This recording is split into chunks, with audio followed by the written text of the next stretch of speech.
There are, many Cold War survival stories that rarely make it into the documentaries, mostly because they weren't about spies or weapons. They were about endurance. High-altitude patrol teams, border scouts, and early Special Forces units operated in mountains where temperatures dropped so low that modern sleeping bags routinely failed. Soldiers were expected to stay alert, dry, and functional after nights spent above the frost line. In these environments, the wrong gear could disable a unit as effectively as enemy fire. Yet, tucked into Cold War training manuals and field reports is a technique so reliable that some elite units kept using it long after synthetic sleeping bags were issued. It used simple materials, fieldcraft, and old-world knowledge, but its results were extraordinary. Warmth without a bulky bag, insulation without high-tech fabrics, and survival in weather that froze boots solid. By the 1950s and 60s, militaries were experimenting with lighter equipment. Synthetic insulation was still new, and honestly, much of it underperformed in wet or windy environments. Soldiers in mountain ranges, whether in the Alps, the Balkans, the Caucasus or the Rockies, experienced a recurring problem. Standard sleeping bags were comfortable if conditions stayed dry and predictable, but, high-altitude frost rarely followed predictable rules. Condensation would build inside bags, freezing by morning and trapping moisture. A wet sleeping bag in sub-zero cold becomes a liability, pulling heat from the body instead of preserving it. Cold War alpine units learned quickly that staying warm at night required controlling one thing above all else: heat loss to the frozen ground. Soldiers didn't freeze because the air was cold.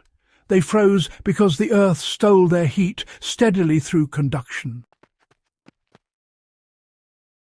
This realization revived an older trick from mountain hunters and shepherds, the multi-layered ground insulation system, which replaced sleeping bags entirely under certain conditions. The core of the method was building a dry, insulated bed platform that stopped heat transfer and created an envelope of trapped air around the body. Instead of relying on thick top insulation like a sleeping bag, the technique prioritized what lay beneath. Cold War mountain units began teaching recruits to prepare their night platform before sunset. This preparation was as important as food or ammunition. So, the platform usually started with a layer of evergreen branches, tall grasses, reeds, or, just dry brush. The whole idea was to create a springy base several inches thick, which kept the body lifted above the cold surface. On top of this base, soldiers would lay a second layer made from their poncho shelter half or a waxcloth cover. This acted as a moisture barrier and a wind shield. And then, for the third layer, there was the heat trap: a wool blanket, a heavy coat, or an insulated liner, wrapped tightly around the torso and hips. This three-part system, ground insulation, moisture barrier, and body wrap, often kept soldiers warmer than, even a frozen sleeping bag, because it prevented heat loss where it mattered most.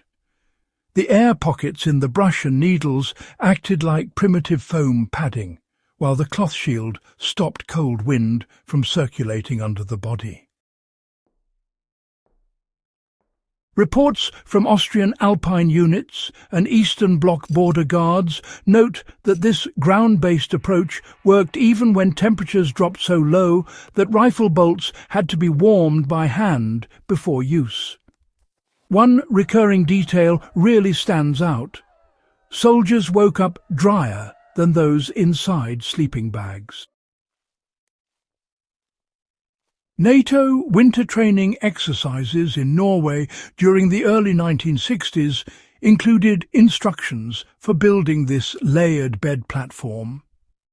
Instructors emphasized that ground insulation should always be thicker than the insulation above the body.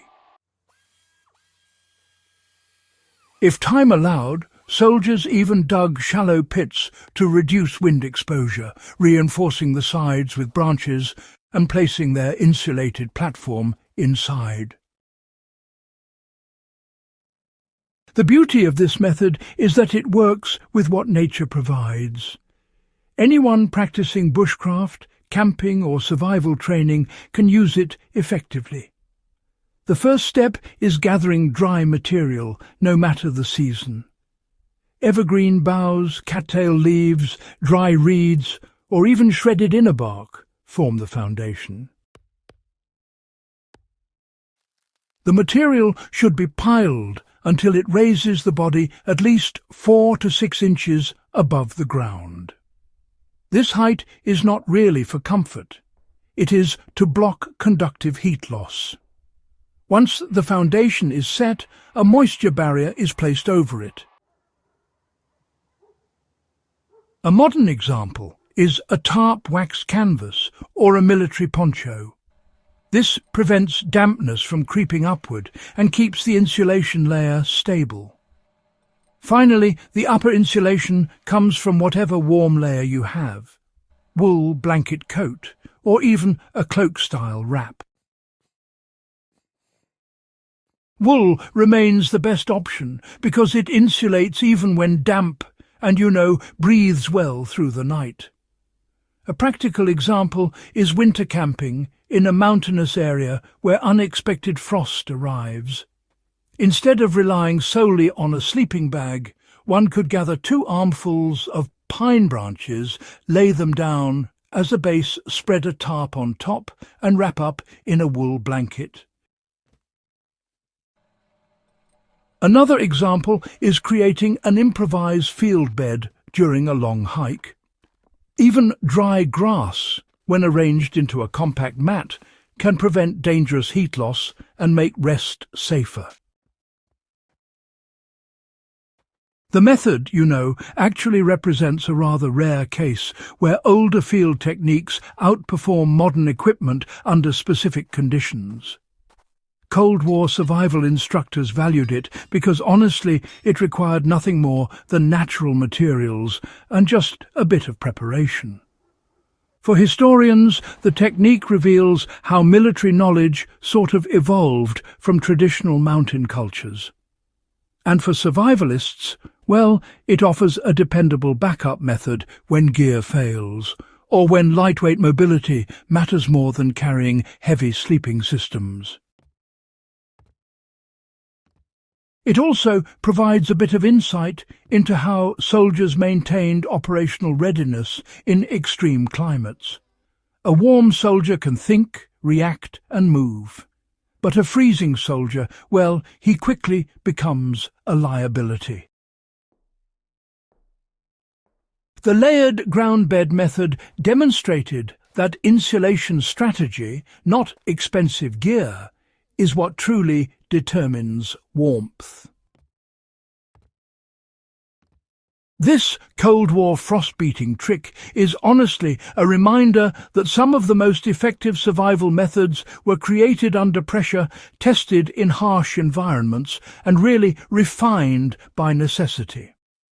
It remains just as useful today as it was for mountain units decades ago.